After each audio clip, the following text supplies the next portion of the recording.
Olá, pessoal, tudo bem? Meu nome é Maria Cardoso, sejam bem-vindos ao 5º episódio do C-Talks. Olá, me chamo Marco Cardoso, sejam muito bem-vindos ao C-Talks. Quem está nos acompanhando já sabe que nós estamos trazendo profissionais da área de tecnologia, vamos trazer outros profissionais, gestores de todo o Brasil, que estão nos acompanhando, trazendo suas ideias, os seus motivos de liderança, o jeito com que fazem a organização e a gestão das suas áreas. Hoje estamos aqui com o Eliel Genilho. Isso, é isso, né? Correto, acertou. vamos entender a pronúncia aqui antes, né? Atleticano, né? Mineiro, casado com a Patrícia, uma excelente fonoaudióloga, por sinal. Né? É o pai do Pedro e da Luísa. Isso. Bem-vindo, Eliel. Mas antes de eu deixar você falar aí as suas primeiras palavras, né? Você sabe como você é reconhecido pelos seus pares ali, por pessoas que trabalharam ali junto com você em algum momento? Que medo. Medo, né? Faz parte, né? Todo episódio agora tem essa surpresa aí para o nosso convidado. Eu vou ler aqui então para você, tá? O Eliel, ele é reconhecido como um profissional excepcional em TI, com forte foco em gerenciamento de projetos, inovação e liderança. As recomendações destacam sua competência, responsabilidade e habilidade para lidar com situações desafiadoras. Resultando em alta produtividade e sucesso nos projetos. Ele é elogiado por seu caráter, integridade e capacidade de criar um ambiente positivo, mesmo sob pressão. Além disso, ele é visto como um líder que inspira e motiva suas equipes, sempre trazendo novas perspectivas e soluções eficientes.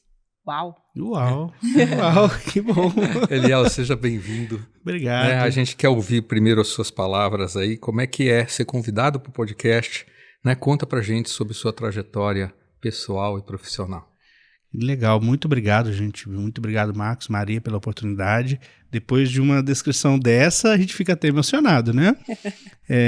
Realmente, eu acho que os valores, né, o caráter, a determinação de estar sempre buscando e usando a tecnologia como ferramenta para melhorar a vida das pessoas, seja ela dentro das corporações, seja ela diretamente ou indiretamente na vida das pessoas, né? Eu sou apaixonado pela tecnologia, né, como todos nós. Acho que não sei fazer outra coisa da minha vida e espero nesses próximos minutos falar um pouquinho da experiência de como que a gente usa a tecnologia para ajudar, né, a melhorar a vida das pessoas, das corporações, das empresas e o nosso dia a dia também, né? Por que não? Legal. Começar a falar da sua trajetória, então vamos voltar um pouquinho no tempo, né, Eliel? Bastante tempo. Fala um pouquinho da sua infância, família, como que foi? Legal. Bom, eu sou mineiro do interior de Minas Gerais, né? Do interior, né? Então tive aquela infância gostosa, né? De brincar na rua, enfim, né? De jogar bola com os amigos, né? E cresci com isso, né? Com essa liberdade, com esse espaço, né? E a tecnologia foi logo muito cedo, com 14, 15 anos, né? Meu pai tinha uma escola de datilografia, né? Naquela época não tinha muitos computadores, né? E eu, para ajudar ali, dar aula de datilografia, comecei a aprender a datilografar. E logo na sequência, alguém falou para ele, um amigo, compra um computador, e eu fui montar o computador que chegou um 286, viu, Marcos? Você tem tempo. Isso é da minha época, viu? Era só até um pouco antes, até, viu? Era aquilo que tinha o botão turbo lá, né? Sim. E apertava. 477 para 8 e alguma coisa. Disquete 3 quartos, 5 quartos, né? Então, e aí eu fui dar aula de datilografia, aprender a datilografar, e aí, obviamente, usar o computador para isso, e de lá para cá, acho que não sei viver de outra forma, fazer outra coisa na vida, não sei trabalhar com a tecnologia e com os computadores de alguma forma, né? Era o seu sonho de infância? Não era o meu sonho inicial de infância, por incrível que pareça, eu sonhava em ser médico, né? Eu estudei para ser médico, cheguei a fazer pré-vestibular para medicina. Graças a Deus não passei, porque eu acho que eu seria um péssimo médico. Né? Mas até os 17 anos estudava para ser médico, era o sonho na época. Mas eu me encontrei na tecnologia, como eu disse, sou apaixonado por isso, né? E de lá para cá a gente construiu muita coisa, né?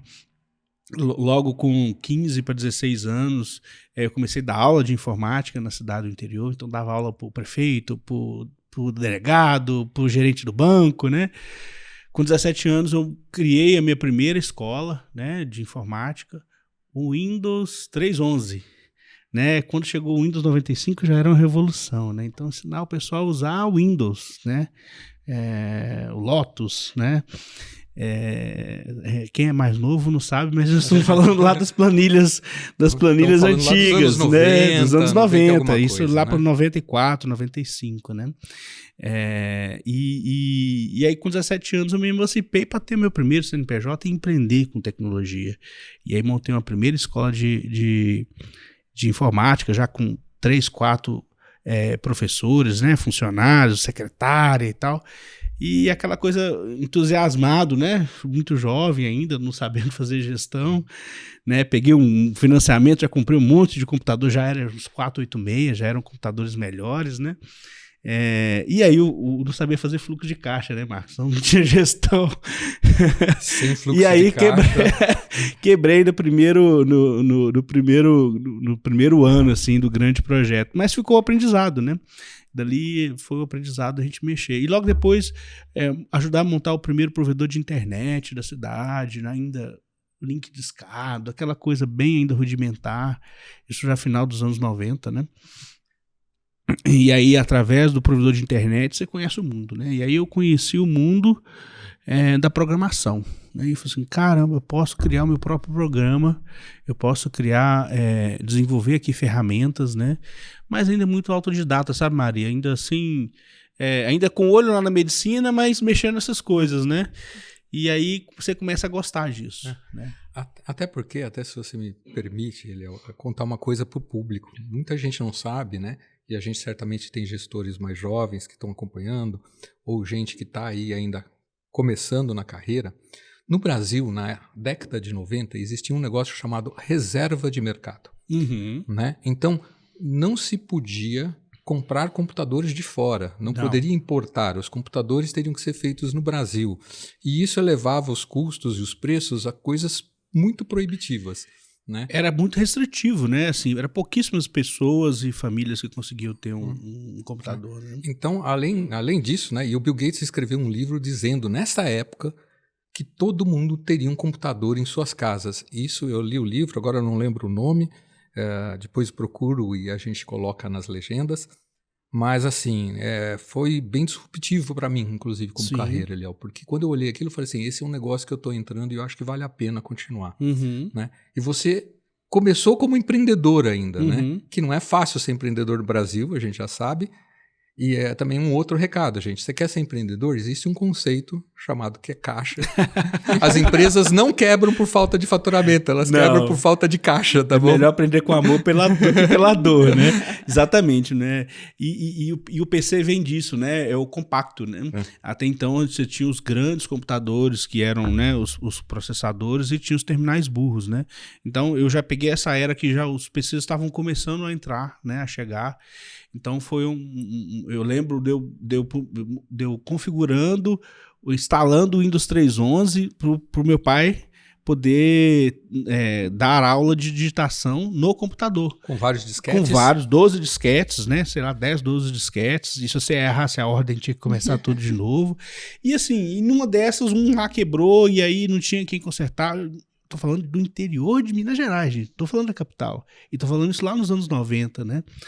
E aí não tinha quem consertava, e aí o menino lá, né, que eu era muito pra frente, né, gostava de mexer, de desmontar as coisas, vai lá, abre, monta, desmonta, puxa um fio, né, eu já tinha feito um cursinho de eletrônica, né, tinha aqueles telecursos na época de eletrônica, isso lá com 14, 15 anos. Aí consertei o primeiro computador, já me achava o Superman, né, Superman da informática. E aí a coisa foi crescendo, né? E eu lembro que a entrada da internet já no final dos anos 90 foi um grande passo disruptivo, porque aí você via que não era só aquela coisa isolada no computador, né? E você tinha os chats, os main chats, né? Que você podia falar com outras pessoas, adolescente, né? Querendo buscar ali namoradas, né? Conhecer outras cidades, outras pessoas, e aí você começa a ver o mundo da programação, do desenvolvimento, né? Que ainda era muito rudimentar. Foi aonde eu pensei, opa, aqui tem um universo, e esse universo não cabe mais só na minha cidadezinha, né? E que chances, né? E que chances a gente tem para aprender, né? Nós passamos com alguns convidados aqui, Léo, que falaram isso. Fique de olho nas oportunidades. Sim. Né? E eu falo, naquela época era muito difícil buscar conhecimento, né? Sim. Existiam poucos livros, poucas ações, então a internet veio começando já a ajudar nisso, né? Você tinha que buscar o livro da Capital, alguém para trazer para Exato, você. Normalmente eram livros em inglês. Aqui em São Paulo tinha a Livraria Cultura, então tinha muito material, mas era caro, né? Era caro, era inglês, e a gente tinha que se virar com inglês muito rudimentar também para aprender. Então, gente, aproveitem. Hoje, vocês escrevem alguma coisa ali no prompt do chat GPT, no Gemini. Vocês têm resumo de livros na mão, vocês têm tudo na mão. YouTube com curso de tudo, né? Tem. Então era muito na tentativa e erro, era muito na prática. Eu lembro que o meu primeiro programa, né, eu fui desenvolver lá em C Turbo, né, em Czão, né, que o pessoal chamava. Era aquela coisa de fazer um 2+2 e vibrar porque você fez um programinha ali de 2+2, né? Hoje você tem coisas muito mais avançadas com puxar e arrastar. E que bom que temos. Isso é muito bom. Eu não sou aquele cara saudosista que vejo pelo contrário, né? Nós pregamos a inovação e a gente tem que valorizar disso. Mas quem teve essa experiência lá atrás, talvez até valorize isso de forma mais forte hoje, né? E por falar nisso, qual que é a sua formação, Eliel? Eu fiz formação em ciência da computação, né? Depois eu fiz um MBA em gestão de projetos, né? E aí fiz alguns cursos na área de gestão. Hoje eu sou uma pessoa muito mais ligada ao board e ao negócio. Eu acho que o meu papel é muito mais de ligar a tecnologia em resolver os problemas de negócio, né? Eu brinco que eu tenho que falar o tequinês com quem é tequinês e o negocês com quem é negocês, né? O negócio com quem é de negócio, e fazer esses dois mundos que cada vez mais são mundos que estão próximos, né? Se aproximarem, né? Já existiu uma disrupção muito grande, hoje isso tende a ser cada vez mais próximo, e o papel, né? Aí meu papel como CIO, como head de TI, é aproximar esses dois mundos, sempre resolver problemas. Eu brinco e falo isso com minha equipe, né? Cada dia é um dia, é uma oportunidade de resolver um problema novo. Nós somos resolvedores de problemas. A gente existe para resolver problemas. Que bom que tenha problema, porque a gente pode aplicar a tecnologia e resolver aqueles problemas, né? Entendi. Seja um problema do dia a dia, né? Seja um problema pessoal, seja um problema corporativo. E como é que foi essa trajetória de começar ali como programador, o fuçador, o que busca informação, para o seu primeiro emprego, na verdade, ali voltado na área e depois para chegar na gestão? Era mais fuçador mesmo, viu, Marcos? Eu gostei do termo. Mas é muito engraçado porque a vida da gente não é uma linha reta. A gente não cria uma programação para a vida e vai numa linha reta, né? As coisas vão acontecendo, a vida vai acontecendo, a roda da vida vai girando e as coisas vão naturalmente ter no seu curso, né? Eu fiz vestibular para medicina, acabei passando na primeira etapa, na segunda etapa acabei não indo tão bem. Naquela época separava o dobro das vagas, né? Então você tinha 40 vagas, 80 pessoas passavam para a segunda etapa, e aí era muito natural que eu fizesse um pré-vestibular, um cursinho e passasse no segundo ano. Mas eu fiquei tão frustrado com aquilo que eu falei assim, cara, eu vou buscar outra coisa para mim. E aí já com essa questão da escola de informática, já ganhando um dinheirinho ali, já era um dinheiro relativamente bom, né? Porque era algo novo, não tinha na cidade, então você já começa a criar uma estrutura e fala assim, opa, aqui é um caminho, né? E aí eu lembro que com essa questão, antes mesmo da escola quebrar, né, de ter o problema de caixa, eu já vi essa questão do desenvolvimento de soluções, né, de ferramentas, né, de automatizar um pequeno supermercado, a própria escola. E aí eu fui para Belo Horizonte para fazer um curso de programação de uma semana. Eu fui com dinheiro para uma semana, foi até engraçado. E no segundo dia eu falei assim, não dá para voltar mais. Assim, aquela coisa que você vê, você não desvê, né? Aquilo que você aprende, você não desaprende. E aí eu falei, não dá mais para esse mundo aqui. E eu já tinha meio que desistido com 18 anos, desistido de universidade, né? A universidade para mim era medicina, né? Antigamente era engenheiro, advocacia, né? Ou medicina, eram os tradicionais da época, né? E aí eu falei, não dá mais para voltar, eu quero aprofundar, e aí foi natural eu buscar uma faculdade na área, né? E aí, já com um pouco de fuçação, de experiência, já logo no primeiro período, já fazer um estágio. E eu lembro que já no segundo período, terceiro período, eu já estava desenvolvendo como programador. Antes de formar, já estava coordenando uma equipe de desenvolvimento, né? Então, assim, a coisa as coisas vão se casando e se acontecendo. Não foi uma coisa programada, né? E que bom que não foi, mas aconteceu e de lá para cá, aí sim você vai aprimorando cada vez mais. E quando que você assumiu sua primeira cadeira de gestão? Isso foi já no meados de 2000, 2006, mais ou menos.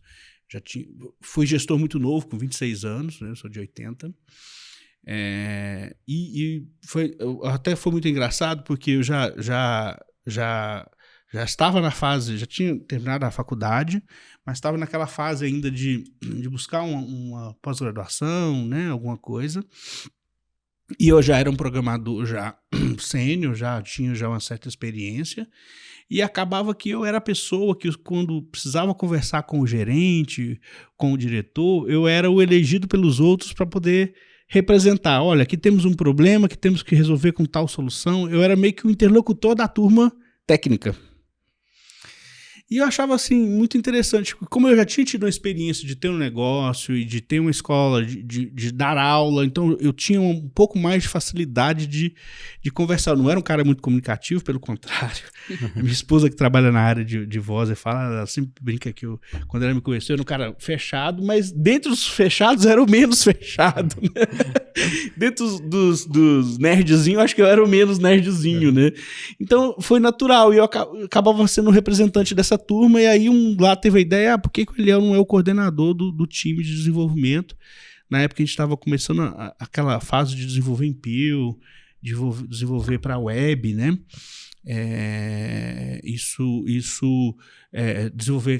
Eu fui trabalhar numa empresa no grupo Estado de Minas, né, que é um grupo grande, que tinha jornal, e aí um dos projetos era fazer um classificado online, isso lá no início dos anos 2000, né?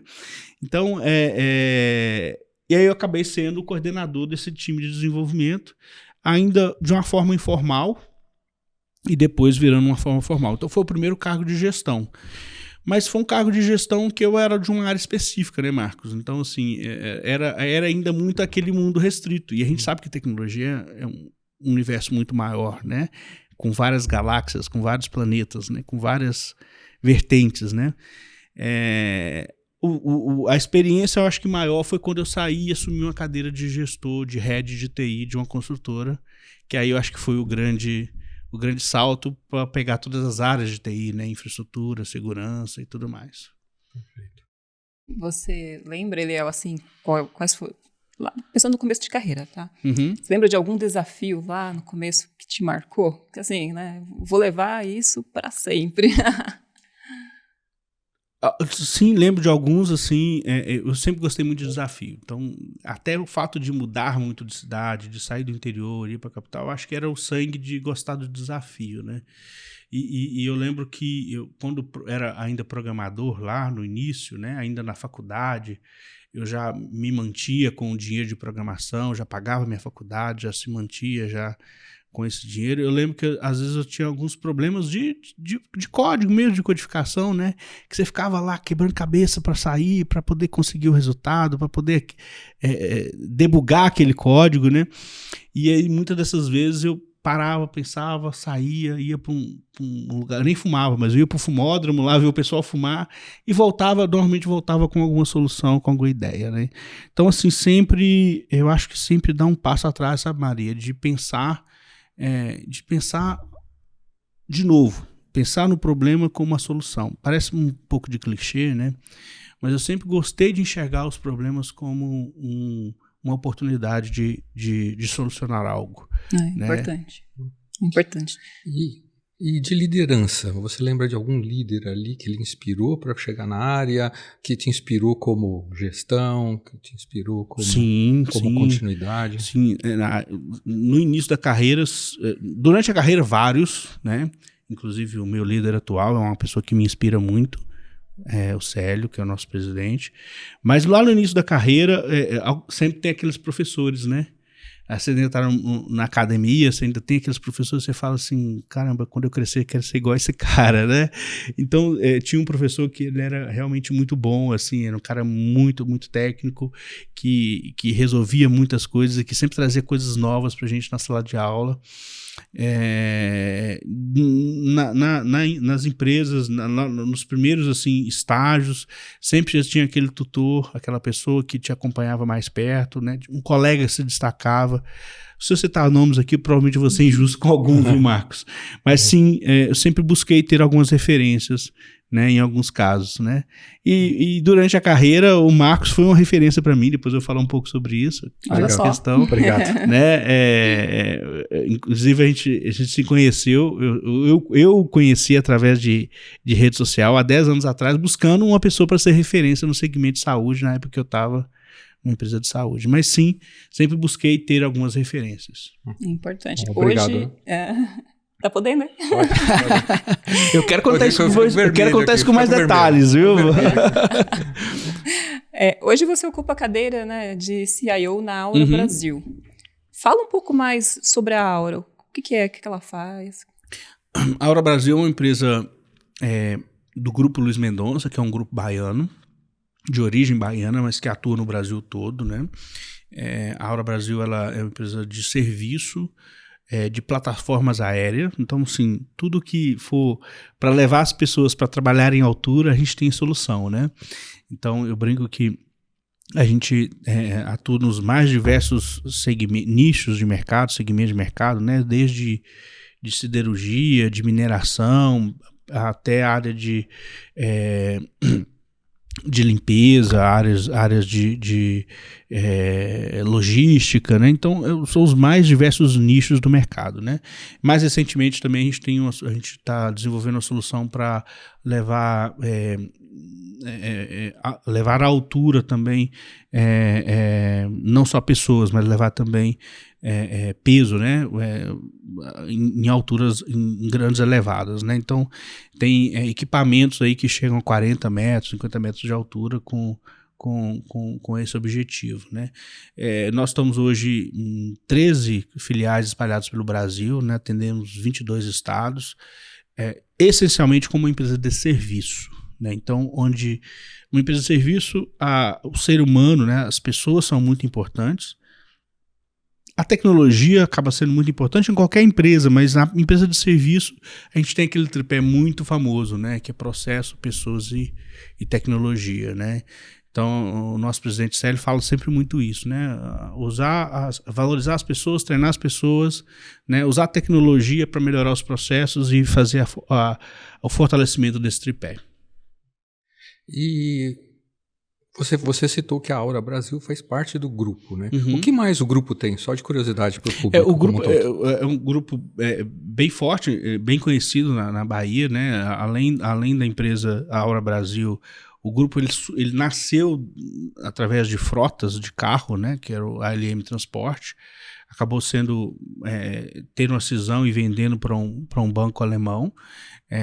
Então ele foi muito conhecido pela ALM Transporte, que é uma empresa de frotas de carro. Além dessa empresa, tem uma rede de concessionárias de caminhões e carros, que é caminhões e ônibus, que é a Bravo, né? E outros negócios patrimoniais, enfim, né? Mas a ALM por muitos anos foi o principal business, acabou com a divisão, né?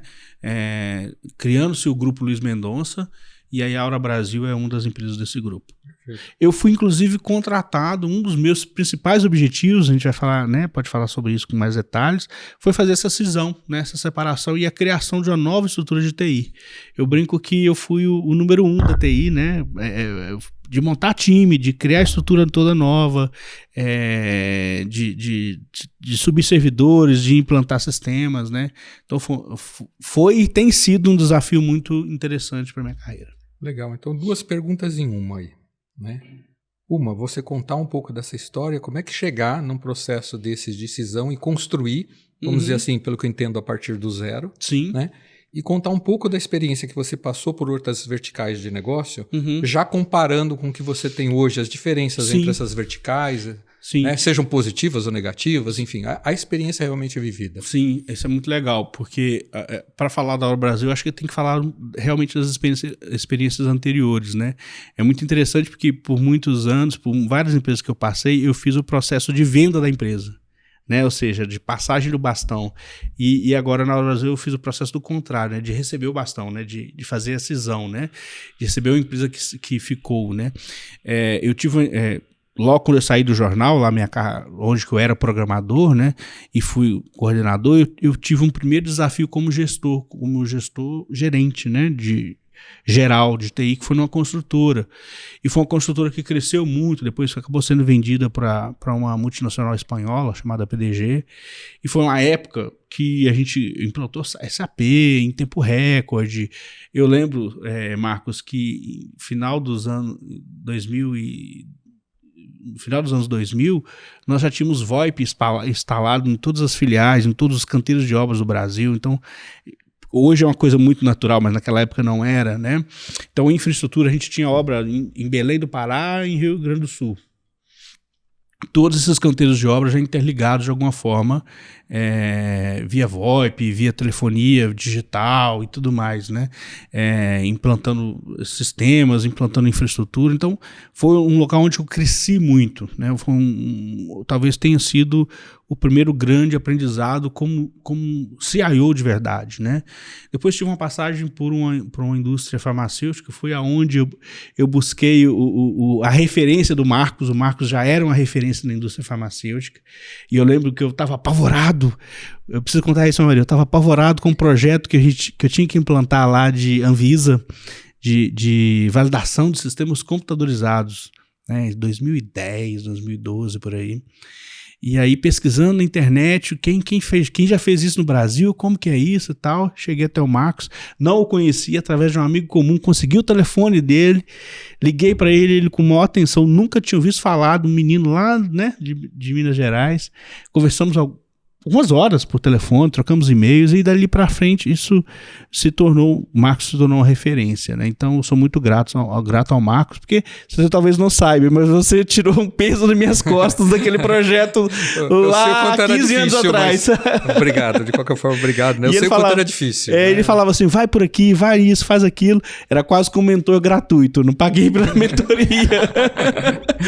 E todas as vezes muito, muito solícito, a gente trocou várias vezes e-mail, e a gente não conhecia pessoalmente, né? E isso é legal, porque eu acho que a lei do retorno, né? Como é que é a roda da vida, né? Eu tenho certeza que isso retornou para ele de várias formas, através de outras pessoas, né? E hoje eu faço a mesma coisa, viu, Marcos? Eu ajudo aqui, né, aqueles gestores que estão começando, e sempre que a gente pode ajudar alguém, eu acredito muito nessa lei do retorno. E eu tive essa passagem pela indústria farmacêutica, durante alguns anos. Aí tive esse projeto de validação, de estabilizar, de criar automatizar aquele chão de fábrica que ainda era muito manual. Depois tive uma passagem pelo varejo. Varejo fora da curva, a gente brinca que é Band News, né? Em 20 minutos tudo pode mudar, sem nenhuma propaganda Band News, né? Mas o time é outro, né? E aí o aprendizado é muito outro. Fui também para implantar SAP na época e ser gerente de tecnologia. Fiquei lá durante 5 anos e uma expansão muito grande. Eu lembro, Marcos, que a gente chegava eu cheguei junto com o meu time, obviamente, a inaugurar 8 lojas em uma semana. Em 3 cidades, mais de uma loja por dia, em 3 cidades diferentes, né? De pegar avião e ir para o interior de Minas e inaugurar uma loja, pegar carro e ir para outra, e com equipes espalhadas. Então, assim, realmente... Uma dinâmica diferente. Uma dinâmica diferente da indústria farmacêutica, que é um pouco mais formal, um pouco mais muito mais regulamentada, né? Um pouco com a governança um pouco muito mais consolidada, né? E não quer dizer que são negócios melhores ou piores. Isso agregou na minha formação como gestor, como CIO, né? A dinâmica muito mais acelerada, porém com uma governança um pouco diferente, né? Com estratégias bem diferentes, né? E aí, para chegar, né? Passei também por uma outra construtora, Direcional Engenharia, que é uma grande construtora. Voltei a trabalhar no segmento de saúde, né? De diagnóstico médico. E aí, você já tem uma experiência muito maior de conseguir ter rodado por vários segmentos, né? Então eu consegui trabalhar em segmentos diversos aí de saúde, construção civil, serviço, comunicação, né, que é jornal, e aí numa empresa de serviço que é a Aura Brasil, né? Então criar uma estrutura praticamente do zero, assim, não é, cada empresa é uma empresa, não é fácil ou difícil, né? Cada um tem suas peculiaridades, mas você já tem um pouquinho mais de calo na mão, né? Você já tem um pouquinho mais de vivência, de experiência, você já sabe mais ou menos aonde tem um terreno mais firme que você pode pisar, e aonde você tem que ter um pouco mais de cuidado, aonde que você pode colocar, onde que você precisa colocar mais energia, onde que você pode tirar um pouco da energia, né? Aquela lei do Pareto, você acaba já sabendo um pouco, que a experiência nos traz naturalmente, né? Então, criar essa estrutura do zero foi realmente um desafio, mas é um desafio gostoso, porque você consegue fazer a coisa, né, um pouco da sua cara, do seu jeito. Graças a Deus eu tenho uma tremenda liberdade com meus pares, com o meu presidente, que, assim, apoia a tecnologia e vê realmente a tecnologia como uma estratégia da empresa. Isso faz com que a gente consiga seguir. Importante isso que você falou, né? Porque hoje em dia, quando você é um profissional de tecnologia, você entender a importância da tecnologia é muito fácil, né? Porque você está inserido no mundo. Mas eu percebo que a dificuldade hoje vem, né, no caso dos CEOs, né, das empresas. Eu percebo bastante essa dificuldade. Isso tem, eu já sou um cara com 25 anos de experiência, né? E eu percebo que isso vem mudando cada vez mais. A TI, né, no meu início lá de gestão, ela era assim uma área de custo. Era uma área de apertar o parafuso, de diminuir custo, de otimizar processos, basicamente isso, né? Hoje não. Hoje a área de TI ela é uma área de alavancar recursos, ela é uma área de receita. É uma área que produz receita para a empresa, não só apertar o parafuso e cortar custos, né? Obviamente a gente continua tendo esse papel e ele vai sempre existir, mas a mentalidade dos próprios CEOs, né, dos próprios presidentes, elas vem mudando ao longo do tempo, né? Eu brinco que hoje a gente não liga mais para pizzaria para pedir pizza, né? Eu acho que ninguém faz isso. Ninguém liga mais para o ponto de táxi para pedir um táxi, né? Não faz muito sentido dentro da empresa você usar o carimbão para poder assinar um contrato, né? A turma nova nem aceita isso mais. Por mais que algumas empresas ainda estão vivendo esse processo. Tem empresas, segmentos que estão mais avançados, segmentos que estão menos avançados. Isso vai muito da cultura da empresa, né? Nosso papel é esse, né? Eu acho que o principal papel, e aí, de novo, usar a tecnologia como ferramenta para melhorar a vida das pessoas, melhorar a vida das corporações, né? Acho que o bom CIO ele faz isso, ele une esse papel de conhecer a tecnologia e trazer o negócio, aproximar esses dois mundos, resolvendo problemas usando a ferramenta da tecnologia. Nos bastidores a gente já veio conversando ali um pouco antes, né, sobre esse papel de ter começado a empresa. Você teve então essa experiência, que é uma experiência muito gratificante, de olhar e falar assim, entre aspas, eu posso fazer o que eu quiser. Né? E aí você estava falando, né? Você estava falando assim, não, eu já optei por cloud, por exemplo, desde o início, a gente está tudo em cloud. Conta mais sobre essa experiência de ter feito esses movimentos. É bem engraçado isso, que é bem entre aspas mesmo. É óbvio que a gente tinha uma diretriz e tinha tem o bônus, mas tem o ônus. Ninguém fala do ônus, né? A gente tinha prazo, né? Eu lembro de uma ligação que o meu presidente fez, olha, nós temos prazo assim, e eu falei assim, caramba, se ele me pedir 6 meses para fazer isso aqui, eu tô apertado, né? Não vou conseguir, né? E aí eu vou negociar aqui, porque a gente tinha um prazo muito rígido para fazer a cisão e a separação, né? Tinha um banco alemão ali do outro lado, né? Então a gente tinha que, por exemplo, nós saímos do SAP em 7 meses e montamos uma estrutura de ERP nova toda em 7 meses. Eu estava comentando com vocês, a gente migrou um servidor de e-mail em 21 dias, né? Há 10 anos, né, atrás, quando a gente foi fazer um projeto desse lá na construtora, era 3 meses só para poder comprar o servidor, mais 2 meses para poder montar aquilo, para chegar. Enfim, 8 meses, 1 ano brincando para você montar uma estrutura de e-mail on-premise, né? E aí a decisão de ir para a nuvem, 100% em nuvem, eu brinco que se a gente for fazer café hoje lá e a máquina de café for ligada no servidor, ela vai estar ligada na nuvem.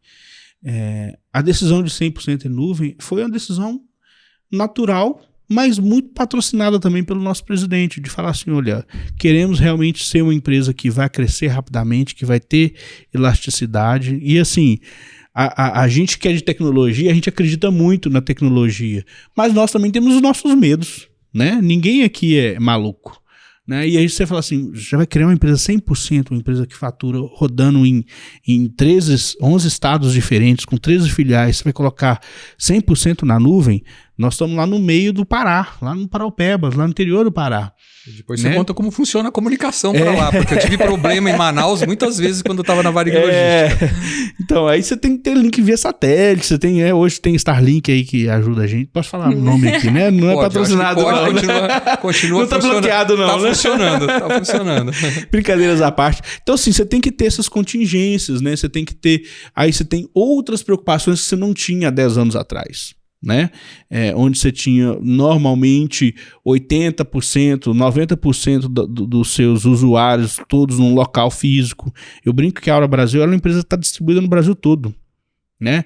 E inclusive assim, distribuída mesmo, né? Um gerente financeiro está num estado, o gerente comercial está em outro, o gerente de operações está e a gente se fala diariamente, né? Com reuniões remotas. Meu time de TI, ele é praticamente, né, 90% dele todo remoto, dividido em regiões diferentes. É uma mudança de paradigma, sabe, Marcos, desculpa.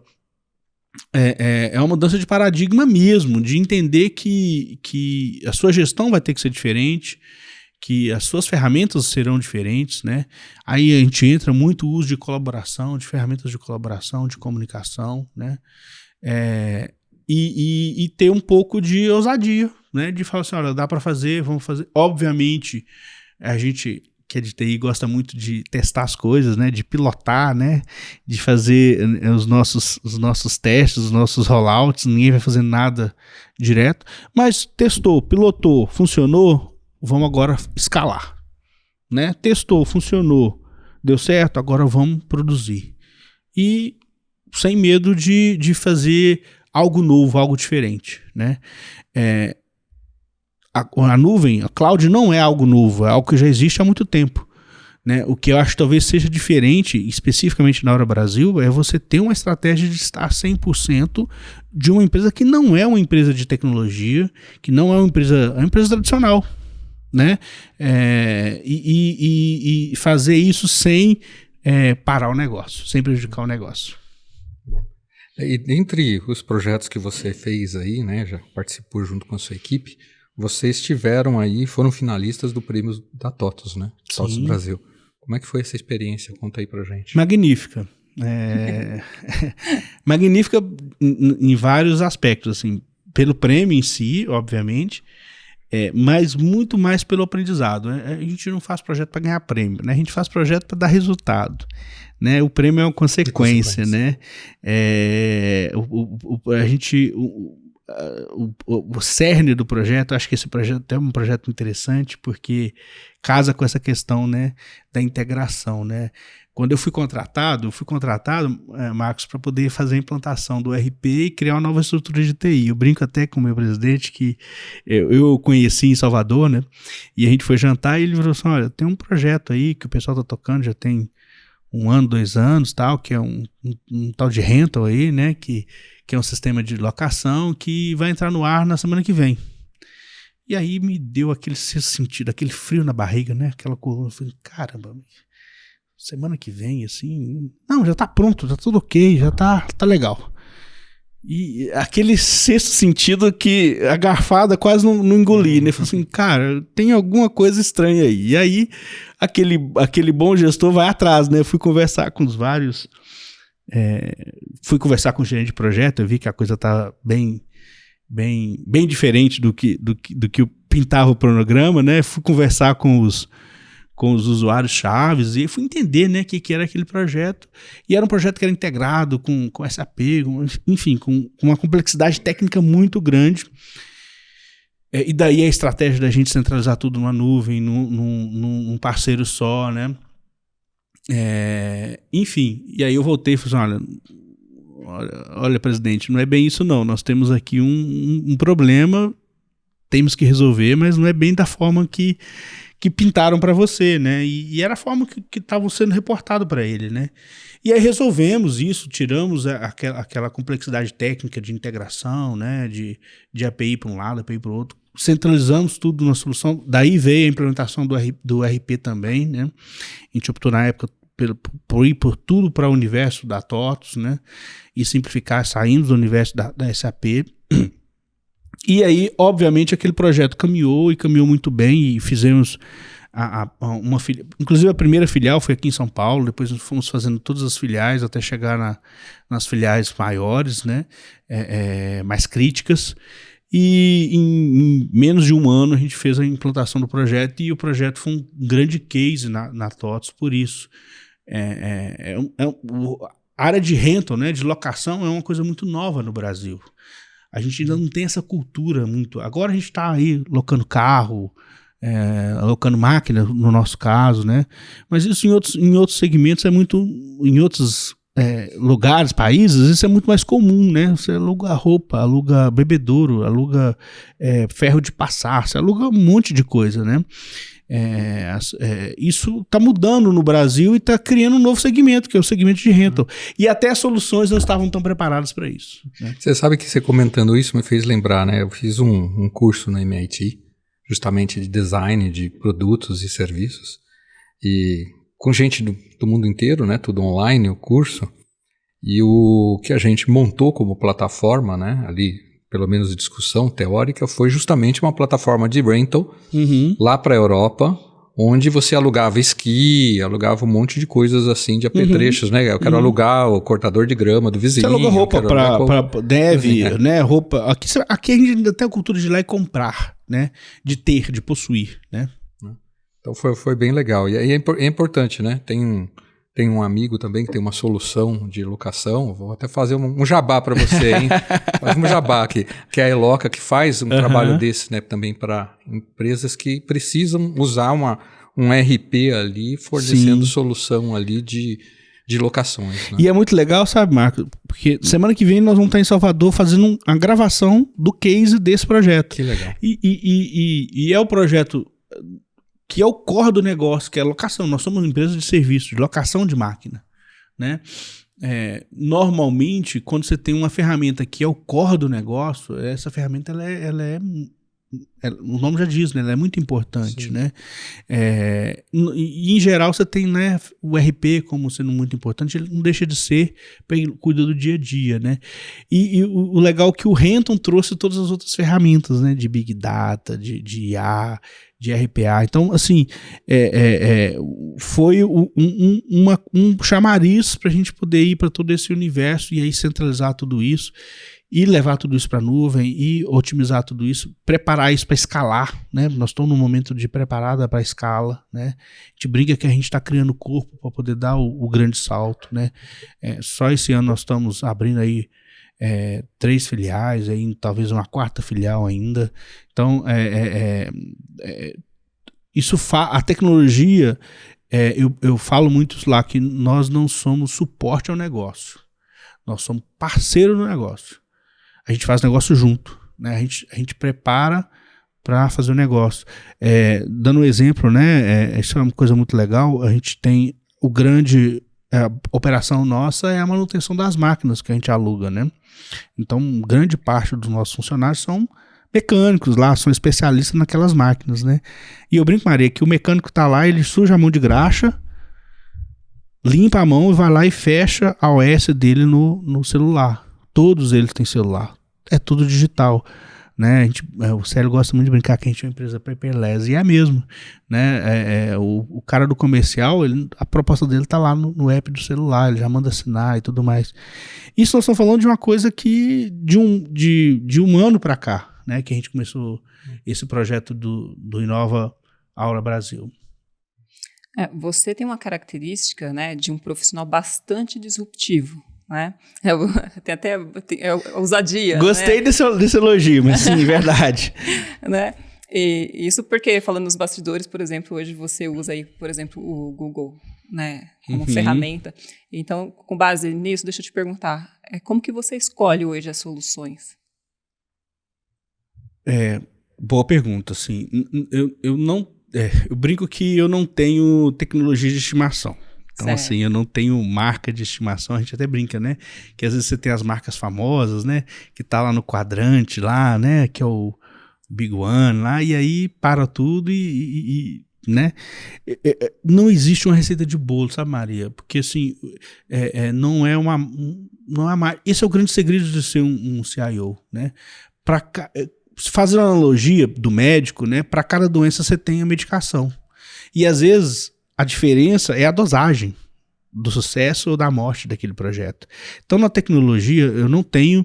Obviamente, você tem ferramentas que você já tem uma história, que você entende, mas para cada problema de negócio, você tem que trazer uma solução diferente. E às vezes os problemas são os mesmos e muitas vezes o que vai mudar é a dosagem, né? Então, por exemplo, já é a segunda empresa que eu venho com a plataforma de colaboração do Google, toda centrada no Google, né? Porque ajuda pra caramba a gente ter, né, os chats, a gente ter lá os grupos de discussão lá no Google, da gente ter as ferramentas de documentos compartilhados, né? Você pode fazer isso com outros? Sim, pode com outros, mas a forma nativa disso acontecer, né? Da gente ter lá os forms, né? Eu até brinquei com vocês, às vezes é uma pequena solução que a pessoa vai lá, faz um formulário online e resolve um problema que às vezes a pessoa estava lá no papel ainda, né? Então, eu vejo que, assim... Às vezes eu não preciso de uma ferramenta de uma tecnologia da NASA. Você precisa de uma tecnologia que as pessoas consigam usar e entender. De novo, a gente trabalha para as pessoas.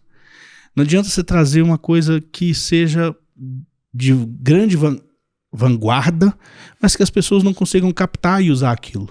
Obviamente, a gente que é tecnologia, a gente gosta de trabalhar com o que há de melhor, com o que há de mais vanguarda, com o que é... E isso...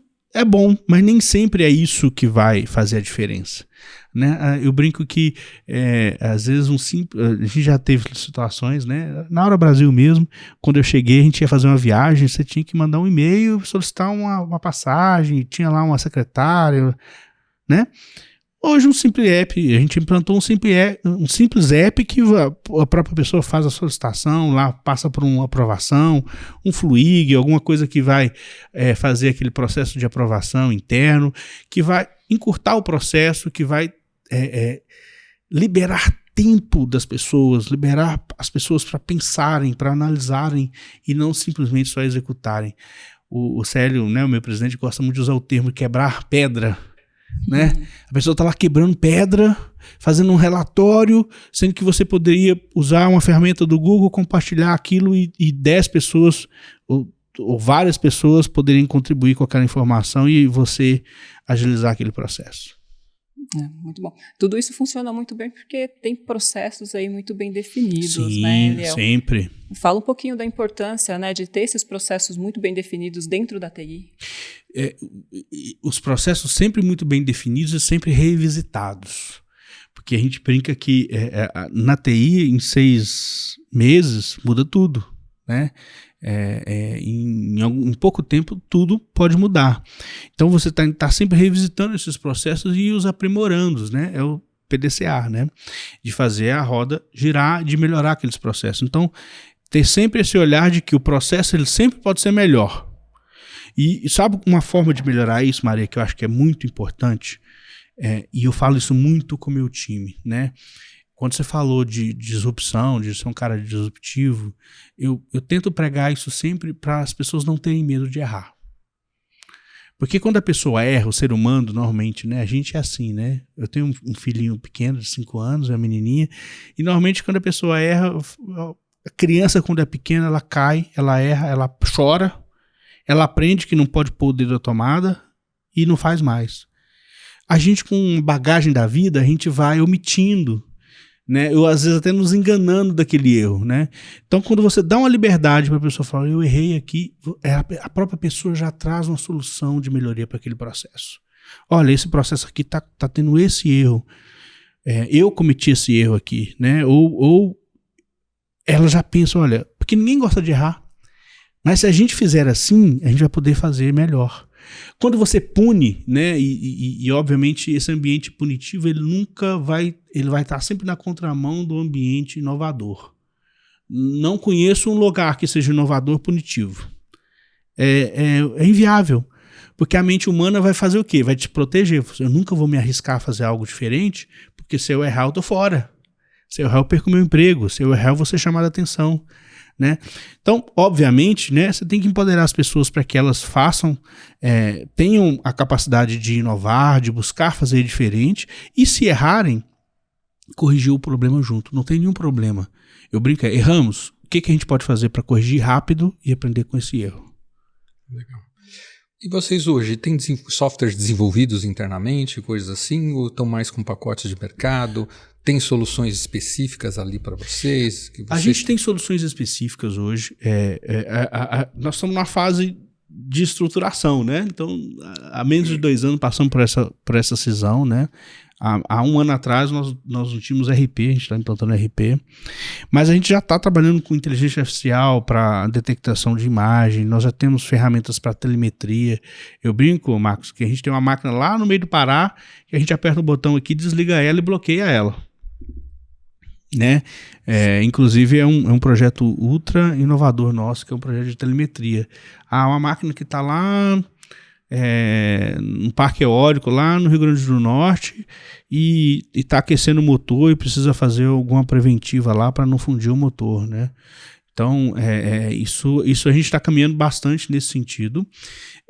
A gente acabou por uma questão estratégica de ter a TI mais focada no negócio e a área de desenvolvimento, a gente trazer grandes parceiros. Então a gente desenvolve grandes parceiros, que são parceiros especialistas, muitas das vezes com soluções próprias nossas, né, ou seja, própria da Aura Brasil, para o próprio negócio, né? Construindo código mesmo, mas usando ali o recurso terceiro como um parceiro, porque a gente entende que assim a gente consegue escalar muito mais rápido. Não, isso é perfeito. Eu não sou contra. Já há alguns anos, das empresas que eu vim passando, eu tenho buscado muito isso, sabe? A TI fazer a roda girar. Né? Então, eu brinco com meus analistas de negócio que eles tocam 5, 6, 10 projetos ao mesmo tempo. Mas eles fazem a roda girar, eles fazem com que os fornecedores, os parceiros, os clientes internos, a gente usa muito metodologia Agile, né? A gente usa muito o que há de mais moderno em metodologia, exatamente para isso. Então, às vezes você tem uma equipe muito... Para cada negócio, de novo, para cada dor, uma solução, né? No nosso caso, não é uma ideia de ter uma estrutura interna muito robusta. Eu fiz essa pergunta porque eu acho que é o que você falou, para cada dor você tem uma solução, mas no geral hoje é muito difícil você ter os desenvolvedores internamente, né? Porque, de novo, a gente tem uma capacidade que sempre vai ser finita para contratação, para treinamentos, para turnover. E aquilo, né? Turnover. E hoje eu falo assim, né? Assim como outros negócios, a TI também ficou muito mais complexa. Sim. Né? Quando você olha para quantidade de ferramentas de segurança, para quantidade de ferramentas de desenvolvimento. Antigamente era só programador e o analista. Hoje você tem um monte de cargos que até nem eu sei todos os nomes. Tem o UX, né? O tem o developer, tem o developer full. E tudo bem, eu acho que faz parte. Sim, né? É um aprimoramento, né, de qualquer jeito. Só que você ter toda essa estrutura, com todo esse conhecimento, uma pessoa que conhece às vezes de várias linguagens, Sim. É inviável. Você tem que trabalhar realmente com parcerias mesmo. E entender sempre que a gente consome a tecnologia para resolver um problema. Boa. Exato. Não faz sentido eu ter lá uma equipe de desenvolvedor Python, especialista em Big Data, em IA, se eu não estou resolvendo um problema de negócio com aquele especialista com aquela ferramenta. Né? Então, às vezes é muito mais interessante eu ter esse cara do outro lado da mesa e eu ter dentro de casa uma pessoa que vai buscar os problemas, porque os problemas existem, tá? Exato. Muito. E isso é uma coisa legal. A gente não foge de problema. Inclusive, eu brinco que a gente procura problema. Quando não tem problema, a gente fica preocupado, porque a gente procura problema. A gente procura problema, a gente acha problema, procura problema para achar solução. Porque a gente vive disso. Então não faria nem sentido se fosse diferente. Parece piada, mas é verdade. Acho que a Maria já ouviu isso nesse caso, viu? Já ouvi muito isso. Porque, de novo, eu brinco com minha esposa assim, cara, quando não tem. Ela até fala assim: quando não tem problema, não tem emoção pra você, né? Às vezes eu brinco, chego em casa, eu tô com um problemão pra resolver. Ela fala assim: relaxa, você gosta disso. Exatamente. Se não tiver problema, você não vai estar feliz. Bom, a gente estava falando de tentar resolver problemas, que a gente vive disso, né? Eu estava até falando que a Maria sabe disso, né? Que eu gosto de chegar em casa, assim, quando eu tô com problema, porque no fundo eu tô feliz, né? Só que, assim, tem uma questão organizacional. Como é que você faz a gestão da sua equipe de TI? Como é que ela é dividida? Porque para atender o negócio, né? Assim, eu tenho visto algumas companhias que fazem divisão por sistemas, né? E eu particularmente falo assim que eu não gosto muito desse modelo. Também então, não. Como é que é o modelo dentro da Aura? Já há muitos anos, assim, obviamente lá no início da carreira era para o sistema que você tinha um especialista de Salesforce, um especialista de SAP, um especialista de...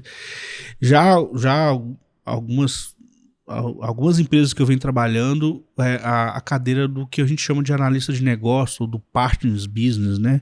Aí o nome você pode dar o que quiser, mas é aquele cara que faz a integração da TI com a área de negócio, né? Na Aura Brasil a gente tem isso muito bem claro, né? Então a gente chama de analista de negócio, né? Analista de sistema de negócio, que ele faz a roda girar. Eu uso muito esse termo, né? Então, por exemplo, tem um analista de negócio que cuida só da operação. Então, ele vai conversar com o gerente de operação, com os supervisores de operação, ele vai entender o que é o problema lá da oficina, ele vai entender de ordem de serviço, de indicadores de manutenção, ele vai entender daquele universo.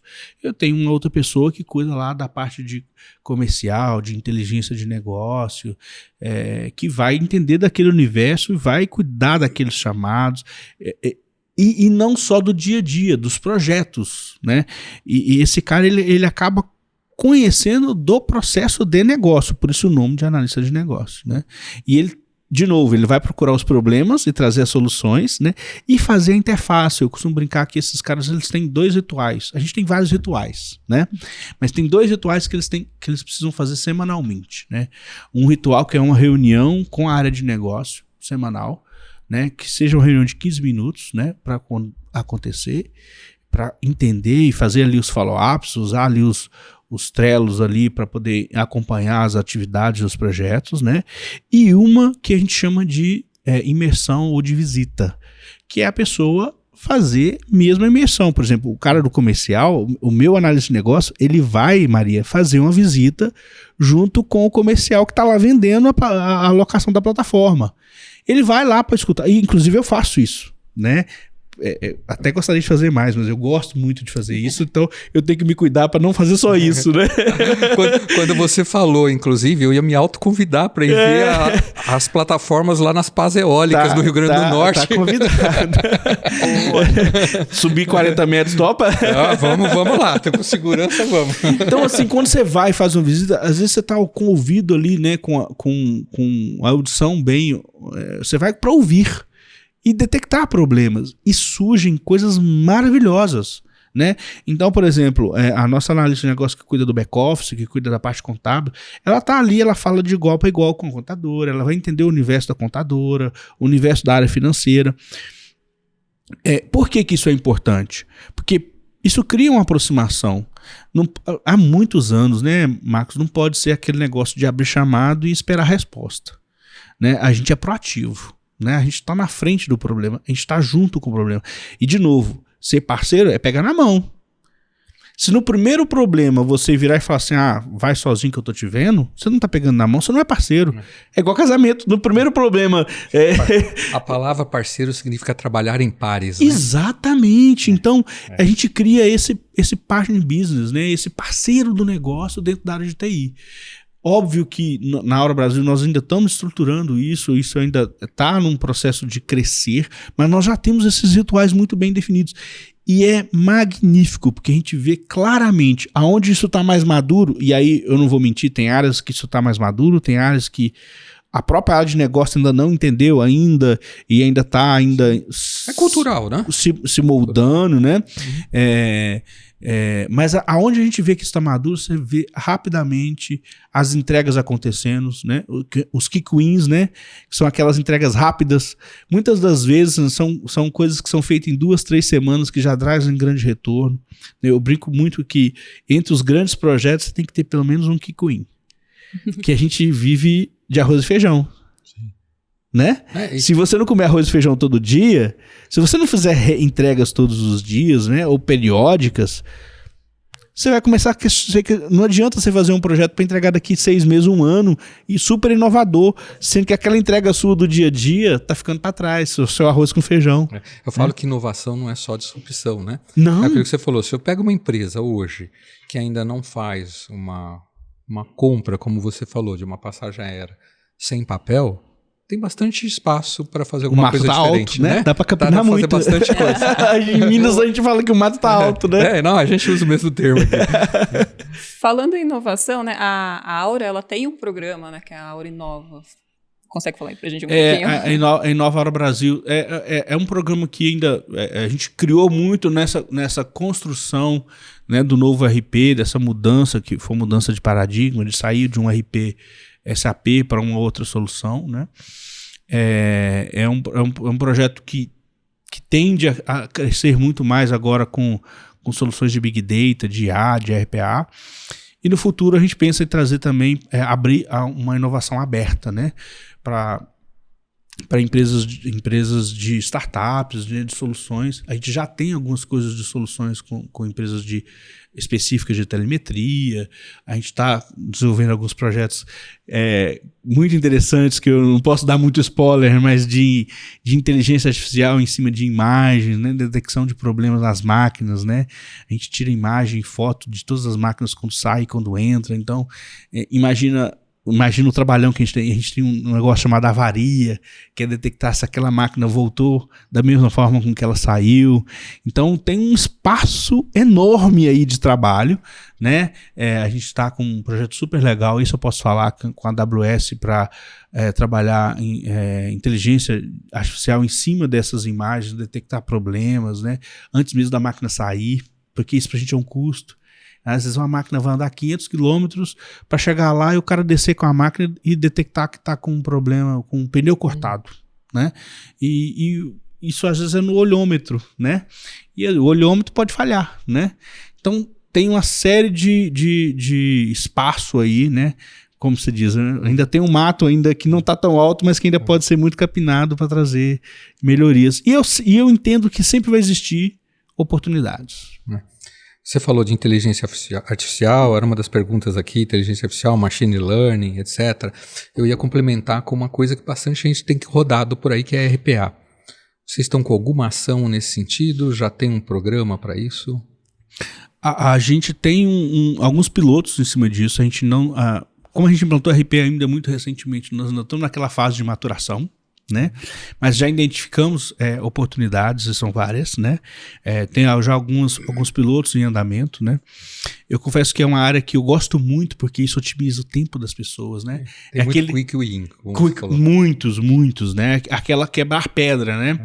A gente tem desenvolvido muita coisa também em cima de BI, né? Apesar da gente ter um RP novo, eu brinco assim, é até interessante porque isso eu posso dizer, né? O meu presidente é um cara heavy user, né? Isso facilita muito.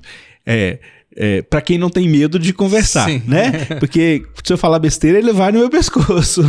Mas ele é heavy user. Então, assim, muitas vezes ele vai, não só ele, mas qualquer outro gestor, né?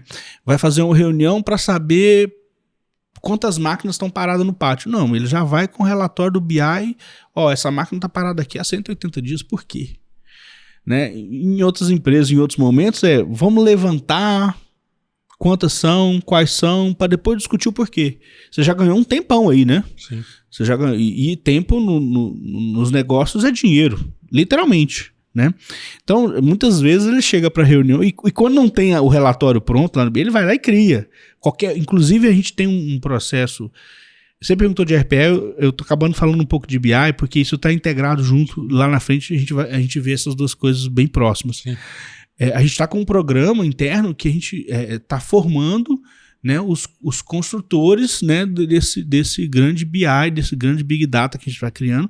Então, assim, às vezes a gente se surpreende, né? O cara fazia um relatório de contas a receber lá que ficava 4 horas por semana, quando mandava já estava desatualizado, o cara, né, foi treinado, foi orientado e agora todo dia já recebe aquilo no e-mail automático, atualizado com 5 minutos de Você sabe que você falou uma coisa muito bacana, né, sobre essa coisa do BI, de você receber informação. Eu tive um gestor, quando a gente foi fazer um projeto de tecnologia aí para dados, ele falou o seguinte: Marco, eu não quero nem entrar na ferramenta. Aí a primeira pergunta, peraí, o que você está querendo dizer? Ele falou assim: eu quero fazer gerenciamento por exceção.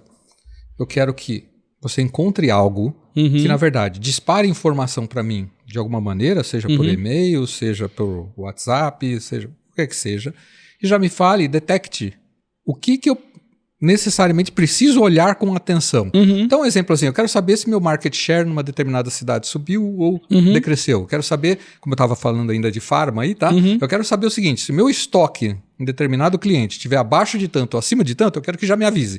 Eu não preciso nem entrar na ferramenta. Já me diz isso porque eu já vou agir diretamente no negócio. Sim, né? Sim. Isso é legal, sabe, bacana, Marco? Porque assim, hoje, literalmente, a informação está na palma da mão. E na palma da mão mesmo. Sim. E não é na palma da mão do funcionário A, B ou C. Está na palma da mão do acionista. Né? E obviamente ele recebe ali as informações diárias, ele enferma ali os headlines ali do que precisa estar atento. Muitas vezes as reuniões já acontecem com a proposição de soluções, porque a informação já chegou antes, né? E isso cria uma grande agilidade, né? Mas o que é importante, eu acho que isso é um processo cultural que as empresas ainda passam por elas, umas mais, outras menos.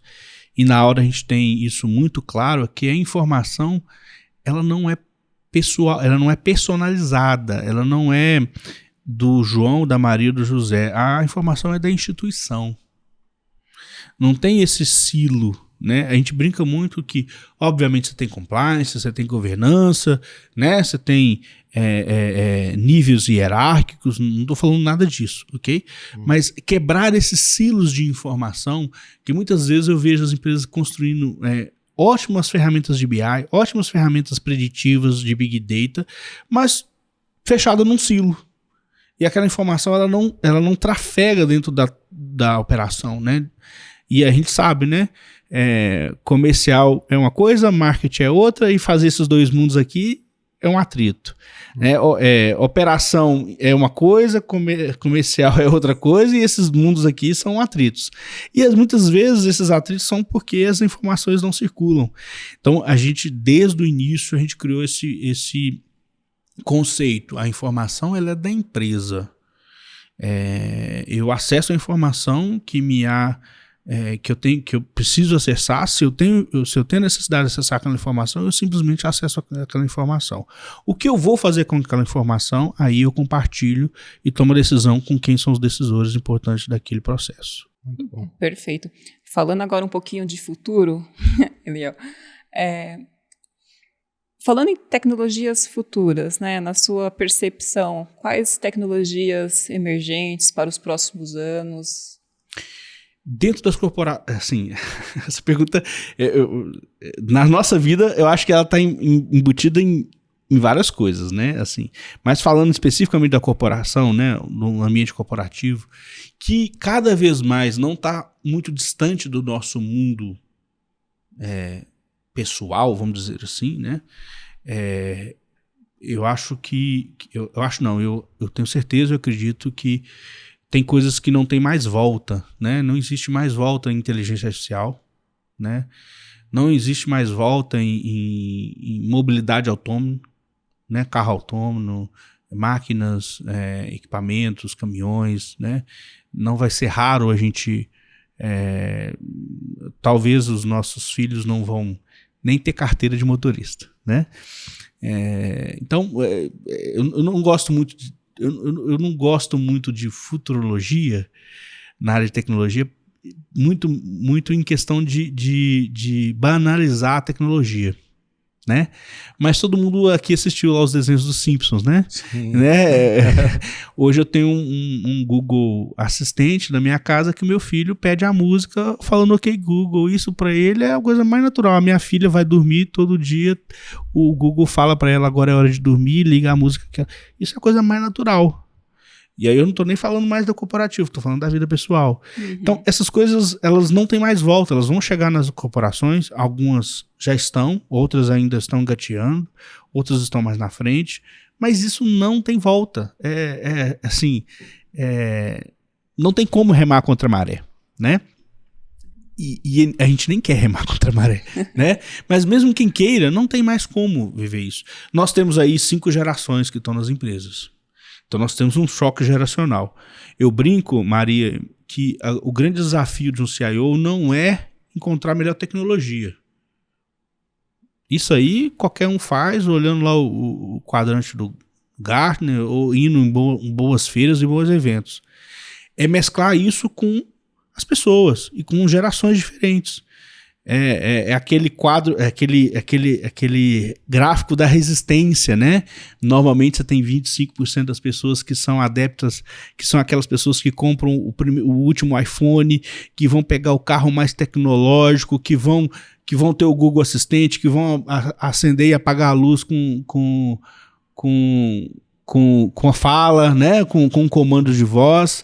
E você vai ter os outros 25% lá que são totalmente resistentes, que para ele o celular de 5 anos atrás está funcionando, está ok, que o sistema do COBOL ainda calcula bem para ele, nada contra COBOL. E você vai ter um meio aí, 50%, que vão flutuar nesses dois universos. O nosso papel é usar bem, catequizar bem essas pessoas e puxar esses outros 75%, porque eu acredito que nós estamos nos 25% que são mais tecnológicos, né? A gente ama tecnologia, não está aqui à toa, né? Puxar esses outros 75% de pessoas, mostrando para eles que a vida vai ficar mais fácil. Né?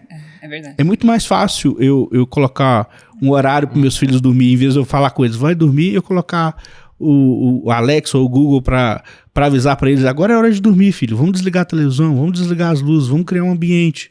É muito mais fácil para a empresa eu falar, olha, se você usar a ferramenta de BI aqui, em vez de você criar um relatório no Excel ou um relatório no papel, você vai programar e todo dia 10 horas da manhã você vai ter os recebíveis do dia anterior e você vai compartilhar com todas as pessoas que são tomadoras de decisões e assim por diante. É muito mais fácil, ninguém discorda que é muito mais fácil. A questão é você mostrar isso e saber mostrar isso de uma forma leve, sem ser goela abaixo. Eu nunca acreditei, viu, Marcos, que tecnologia é imposição, é goela abaixo. Assim, vamos fazer o projeto, custe o que custar, tirando o couro de quem tirar. Não, tem que ser de forma leve. Muito bom. Você tratou aí, quando você falou dos 25 e 50 que vai com a turma, falou de gestão de mudança, né? Falamos agora um pouco sobre gerações, então tem liderança, a gente já vai caminhando aí para finalização, né? Daqui a pouco, mas já? Daqui a pouco Maria me chuta debaixo da mesa aqui, que é o aviso, né? Eu acho também que está cada vez mais difícil ser líder, justamente porque a gente tem todas essas diferentes gerações, as tecnologias mudando cada vez mais rápido, né? A gente, como você falou, normalmente a gente já é mais adepto a estar nos 25% que capta isso de forma mais vamos dizer assim, mais aceitável, né? Nós tivemos em novembro do ano passado, acho que foi na Disney, né? E dentro do quarto do hotel da Disney tem uma Alexa totalmente configurada para Disney. Então você pergunta qualquer coisa, os horários do parque, etc., ela vai te respondendo, né? Então isso está intrinsecamente também ligado aos negócios. Tem gente que vai lá e nem usa. Tem gente que não tem em casa, né? Então a gente tem, né? E ainda mais num país, uma diferença que a gente tem, né? Social, né? Entre as classes. Isso muda tudo o jogo. Né? Tá certo que hoje é muito difícil você, mesmo em toda classe, não ver alguém que tem um celular. Mas de qualquer forma, esse é uma magia, né? Aquele PC 286 está aqui multiplicado por 100. Como é que é essa questão de liderança para a gente ir para o fechamento? Dentro desse papel, você já comentou um pouquinho, né, de como tentar fazer isso, mas quais ações têm sido feitas ali na Aura Brasil nesse sentido para trazer o pessoal todo para os 75%? Eu vou voltar lá no início, quando você perguntou por que eu quis ser gestor e quando eu era um programador. Eu acho que eu era um bom programador, mas eu não acho que eu era um cara fora de série. Eu não acho que eu era o melhor, o que trazia as melhores soluções. Mas eu acho que era o que melhor comunicava. Eu acho que era o que conseguia ser o porta-voz da turma que era fora de série. Eu ia falar um palavrão, mas fora de série. E aí eu pensei, e isso foi meio que instinto, onde eu decidi ser um gestor. Caramba, eu acho que eu gosto de tecnologia, mas eu acho que eu sou melhor aqui me relacionando e transitando entre esses dois mundos. Então, assim, a resposta para você, eu acho que cada vez mais a nova geração, infelizmente, tem se abdicado. Para a gente, cargo de gestão era um sonho, né? Era uma promoção, né? Virar um gerente. Eu fui gerente muito cedo, com 26 anos. Normalmente, depois dos 30, dos 35, né? Muito porque eu buscava muito isso, eu me preparava para isso, eu fazia tudo quanto é tipo de curso. E eu entendia muito claramente que o meu gap era pessoas. Porque de tecnologia eu entendia. Se fosse falar de programação, se fosse falar de infraestrutura, de telecom, ali era a minha praia. Então, acho que para ser um bom gestor, você precisa, logicamente, gostar de pessoas. Mas não é um gostar de pessoas de ser o Silvio Santos, ser aquele cara comunicador. Eu não sou o melhor comunicador do mundo, estou longe disso. Mas de ouvir as pessoas. De ouvir o seu time, de ouvir os seus usuários, né? De ouvir os seus parceiros, de entender ali qual que é a dor que ele está tendo. Muitas vezes você só ouvir. E depois pesquisar e trazer a solução. Você não precisa dar uma resposta agora. Muitas vezes eu tô com esse problema. Cara, eu não sei como resolver. Mas pode ter certeza, eu vou pesquisar, eu vou colocar energia, eu vou colocar o meu time, nós vamos procurar uma solução para isso. Pode não ser hoje, pode não ser amanhã, pode não ser semana que vem, mas nós vamos trazer uma solução. Se existir em algum lugar do planeta, e eu acho que a roda não precisa ser reinventada, né? Já foi reinventada a roda, então você não precisa reinventar. Vamos buscar. E aí vamos entender, faz sentido, não faz? É o momento, não é? Cabe no bolso, dá o retorno, não dá? Eu tinha um ex-chefe que falava assim, né, comigo, Eliel, traz a solução, não preocupa com o dinheiro. Se der retorno, eu vou no banco, eu pego financiamento, eu convenço os acionistas, porque é matemática. Se eu tenho um problema e eu tenho uma solução, e essa solução vai resolver o meu problema financeiro, vou trazer dinheiro, ninguém é bobo. Nenhum empresário é bobo. Quer saber quanto que está saindo de um bolso, quanto está entrando no outro. É só fazer entrar mais dinheiro que sair. Né? A mágica parece simples, né? É simples. Mas é simples. A vida é simples, a gente complica. Mas deveria ser simples, né? Então, respondendo a sua pergunta, assim, eu acho que para ser um bom gestor, e eu acho que estou nesse caminho, ainda aprendendo, é ouvir as pessoas, é ouvir seu time, né? É conversar, é entender que vai existir momentos e momentos. Vai ter momento que você tem que ser enérgico, puxar ali a corda, fazer com que a baliza aumente, porque a gente é acomodado por natureza e a gente tem que sair da zona de conforto, e é papel do gestor sim cobrar isso. Eu nunca gostei daquele gestor paizão. né? Se é que a gente pode classificar assim. Porque não faz o time crescer. E ele também não cresce. Não. Mas entender que vão existir momentos e momentos. Às vezes você precisa... Eu separo pelo menos uma vez na minha semana para almoçar com o meu time. Meu time ele tá todo remoto, mas quando eu vou para Salvador, eu faço questão de almoçar com o meu time.